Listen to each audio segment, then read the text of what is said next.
With 34 strikes finding the back of the net, it was the second highest scoring opening day in EPL history. Hi, I'm Sarah, and welcome back to Footy Talks.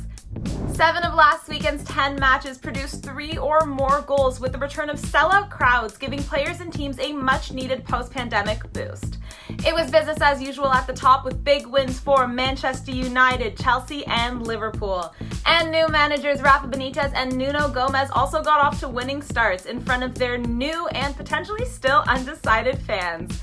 There were surprises too, as James Sharman's champions-elect Man City fell at the first hurdle, losing out to Spurs in a hotly contested game despite 100 million man Jack Grealish getting his first start. Let's go to James now for what he's looking out for in the EPL this week.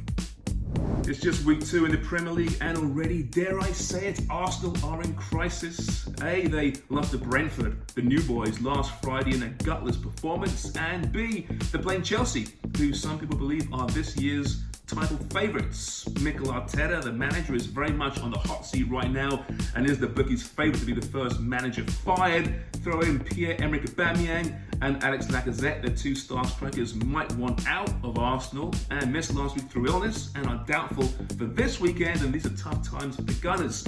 As for Chelsea, well, they're playing fantastic football right now and will be debuting $170 million man Romelu Lukaku. Watch out, the beast is back at Chelsea. All right, tough times for Arsenal, although they beat Chelsea in this fixture last season 3-0, but that was to Frank Lampard. Chelsea, very different indeed. Take the Blues for the win at -148. It's a pretty good wager.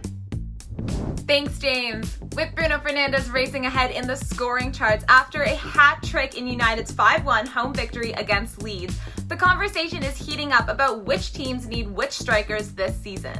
I spoke to the Parlay's Michael Singh and Jelani Goodridge-Reed about Harry Kane, Son Heung-min, and more. Let's talk about EPL and what's happened so far and what to expect. Could Son Heung-min and the Spurs become even better if Harry Kane finally gets the move to Man City? Jelani, you want to take this first? Sure. I don't know. I'm not sure about it. I think that there's so much drama right now with this Kane stuff. You see the fan reaction. They're going to be, hurt if he leaves, obviously. And the team, I think the club morale might change, might shift. You have a new manager there this season, and you're seeing that, they have quality on their side. But when you lose a class player like Kane, it's obviously going to have an effect on your club. But Son, he's one of my favorite players in the PL. And you love the relationship he has on the pitch with Kane. Obviously, they play well together. But we saw it on match day number 1. For example, he could do it on his own as well. So I think that they'll be okay. I'm not going to say they're relegated or anything if they lose Kane, but it will have an effect if he does leave. Absolutely. And Michael, what do you think? Yeah, Sarah. I mean, as Jelani correctly pointed out there, Harry Kane's a very good player, and I think he makes any team better. But that being said, if the price tag is true, and, he can go for 125 million euros or pounds, whatever it is, I don't know if Harry Kane is quite worth that price. So hypothetically, if Tottenham is willing to reinvest that sum back into their roster, that could be worth more than Harry Kane, just looking at it from, a numbers game. That being said, Jelani, you're 100% correct. Harry Kane on the pitch right now with Tottenham makes that team better. I don't think there's any denying what he's done for this team in the past. And quite frankly, going off just that game against Manchester City, yeah, they came away with the result.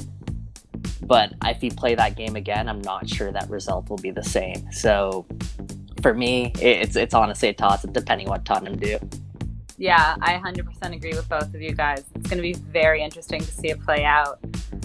Arsenal fans hoping for a new dawn were treated to an all-too-familiar lackluster performance in the Gunners' first game of the season. And if that wasn't bad enough for Mikel Arteta, the club hit the headlines for all the wrong reasons after the game. Here's the Parlay's Jackie Piricio on an unlikely Twitter storm at the Emirates. It's like the old saying goes, at least you're not being roasted online by the leader of an East African nation. Never heard that one before? Well, for Arsenal fans, pissing off the president of Rwanda is now just one more thing to worry about. As a major shirt sponsor, the Rwandan government has paid Arsenal $50 million since 2018. And after a dismal opening day loss to newly promoted Brentford, which we called last week at plus 320, Rwanda's head of state, Paul Kagame, took to Twitter to vent his fury. Some of it was profound. It was a loss of Arsenal to Brentford, a loss of identity and meaning, not just a simple game of football. Some of it was confusing. The touch and go mentality does not bring change. Touch what exactly and go where? Some of it was confused. We must not excuse or accept mediocrity. Isn't that exactly what Arsenal's been doing for years? And some of it was straight up terrifying. I'm sure we all know on whose shoulders the heaviest burden rests. I hope they know too and accept it. End.